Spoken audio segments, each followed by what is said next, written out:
To mark his retirement, I'm organizing a special trip to Spain with our parents. Starting today, I'll be using your platinum card for the expenses to ensure we can make the most of this celebration. I hope you understand the urgency as we need to leave soon. Wait, I'm a bit confused. Did you mean you're using my card? Could you explain more about the trip? Sorry, I have to leave now, but we can talk about the details when I return. Just a heads up though, the card might not work. Apparently, my husband Daniel already took it to fund a vacation with our parents. I've tolerated a lot from Daniel, but this time he's crossed the line. When he gets back, he's going to regret that decision. My name is Angela.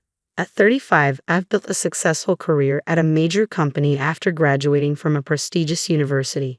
Despite my young age, I'd earn enough to support not only myself but also Daniel, who's currently unemployed, and even a potential child, though we haven't started a family yet. We've been married for 4 years and the idea of having kids is still floating around. But while I have a stable job and a good income, I can't say I'm fully satisfied with my life. The thought of becoming a parent is just that, a thought. Daniel's unemployment, on the other hand, is a very real, pressing issue. Tonight, I'm not hungry because I snacked earlier, but that's trivial compared to Daniel's job situation. He didn't even go to the interview he had today. Instead, he stayed home browsing job sites. Daniel left his last full-time job over a year ago, and since then, he's only worked temporary part-time gigs, quitting each one after a short stint.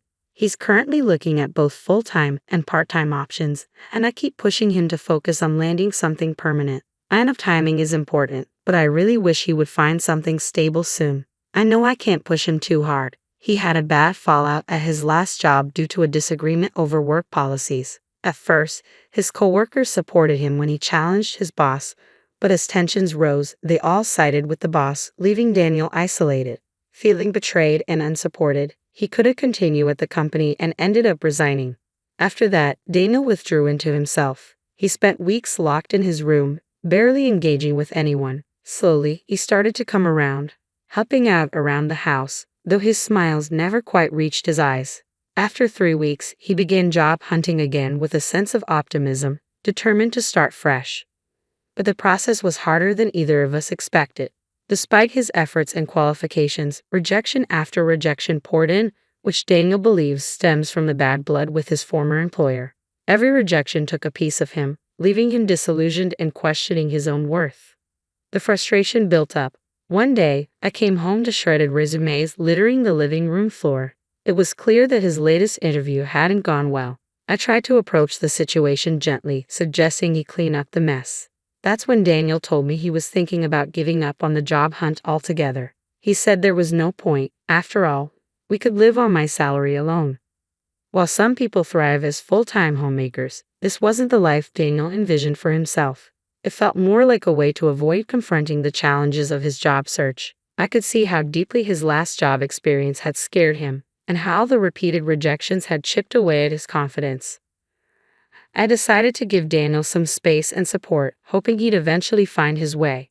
But in the meantime, we needed to have a serious conversation about our future and his career plans. This situation wasn't sustainable in the long term. I've always been dedicated to my work, and I knew this extended break wasn't about idling away. For me, it was a period of preparation for what was coming next. It's good to hear you're focusing on the future, I said, trying to reassure myself as much as him. Living close to my in-laws, Daniel's mom, Helen, and his dad, Peter, had its own dynamics. They began visiting more frequently after Daniel quit his job, probably out of concern. When they heard he was gearing up for his next career move, they seemed visibly relieved, but the reality was different. "The beer's running low. Can you pick some up on your way home?" I asked one evening. "Again? You're drinking too much. Maybe try to cut back a bit," I gently suggested.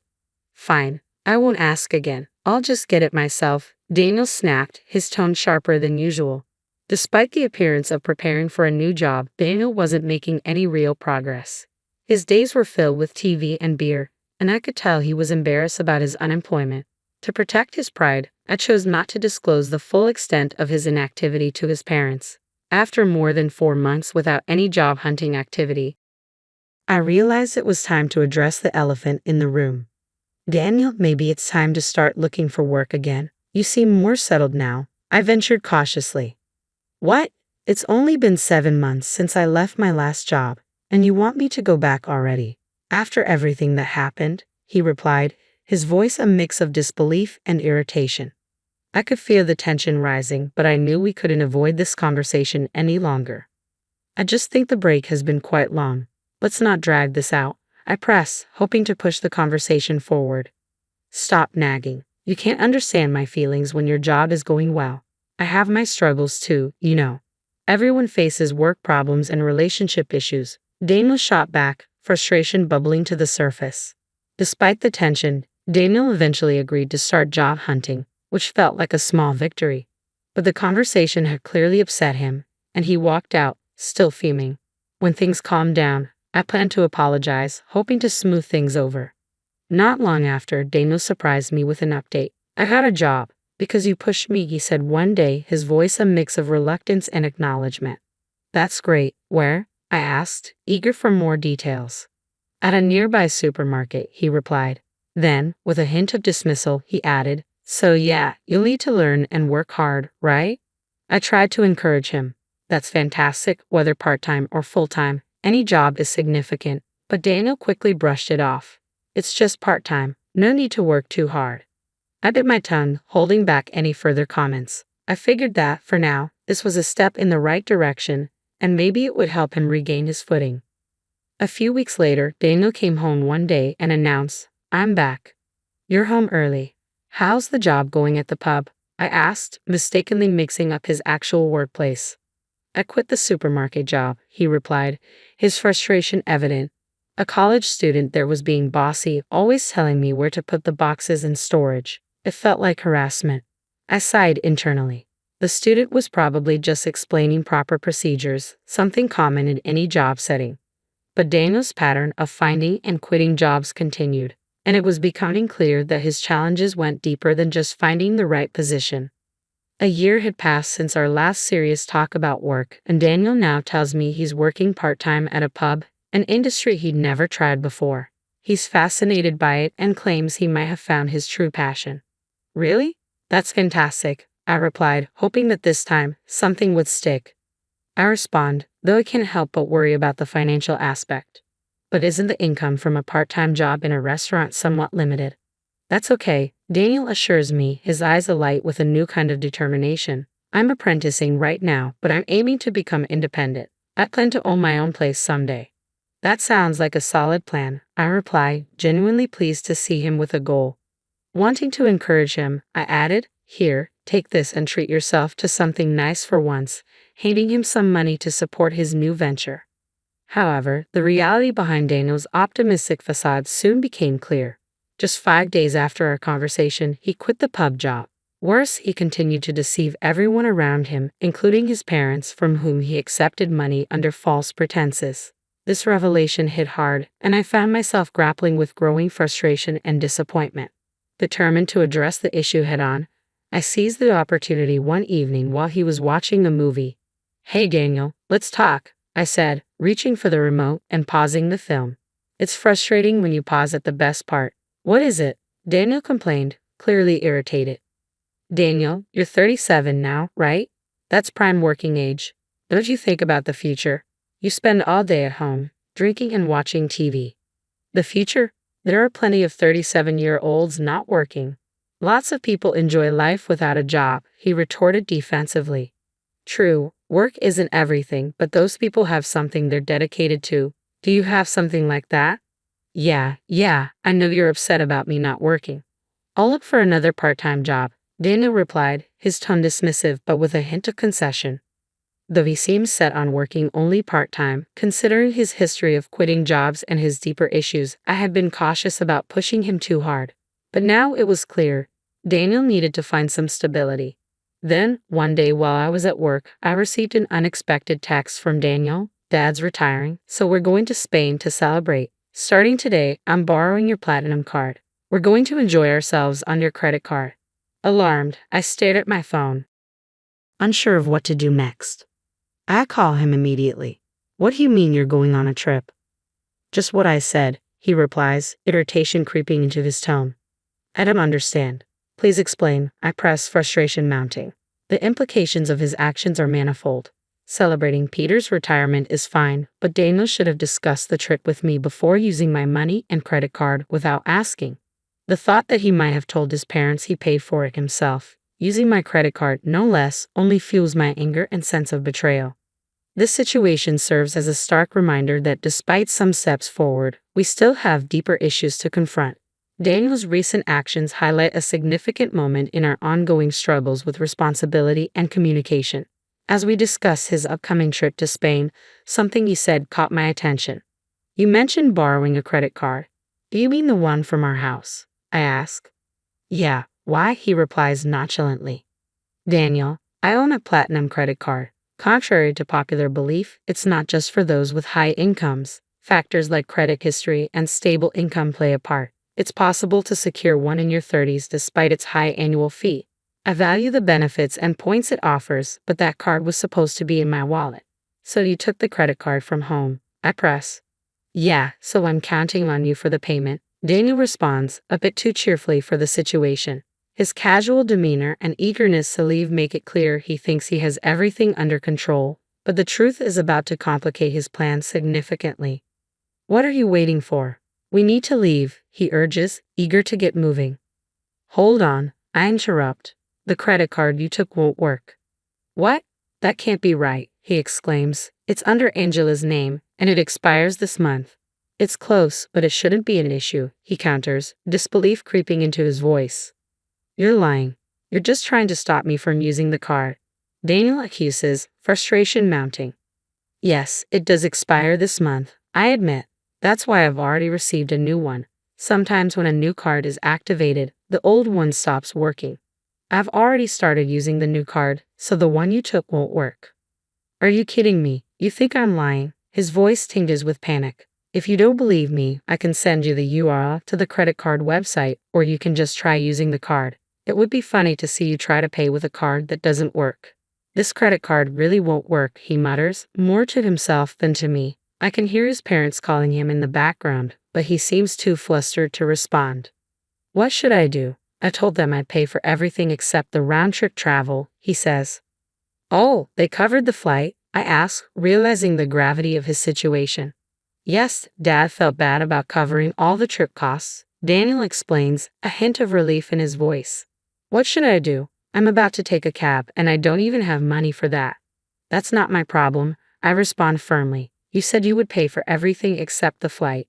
Using my credit card in the first place was wrong. You should pay with your own money. How can I? I don't have any money right now, Daniel exclaims, the reality of his predicament sinking in.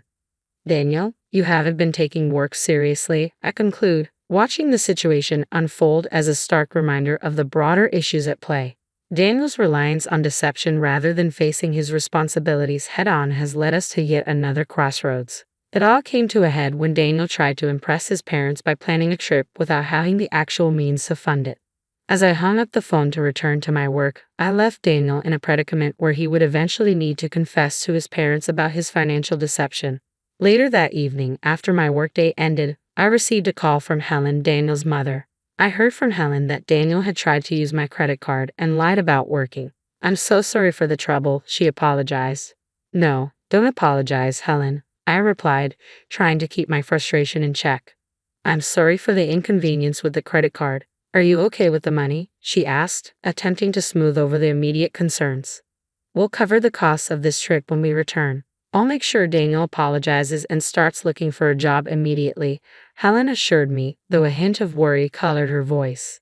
I appreciate that, but I'm considering divorcing Daniel, I confess, letting the weight of my decision hang heavily between us.